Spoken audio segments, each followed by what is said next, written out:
হ্যাঁ গো, রান্নাঘরে কি করতেছো গো?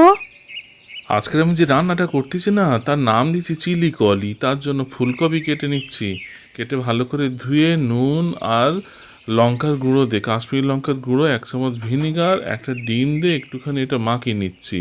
আজকের রান্নাটা বাচ্চা কেন, বাচ্চার মা থেকে ঠাকমা সবাই কিন্তু চেটে পুটে খাবে।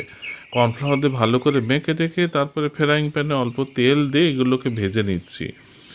ভেজে নেওয়ার পরে এটাকে তুলে নিতে হবে, তুলে নিয়ে আবার ওর থেকে তেলটা একটুখানি কমিয়ে দেবো, বুঝতে পারলে।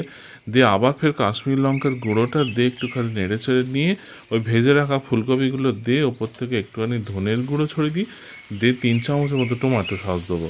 দিয়ে ভালো করে এটা কিন্তু নেড়ে চেড়ে নিতে হবে, নিয়ে তারপরে ওপর থেকে একটুখানি জিরের গুঁড়ো দিয়ে আর তারপর পরিবেশন করে দেবো। খাও, কত খাবে খাও। ওহ, কি দেখতে হয়েছে গো, কি টেস্টি!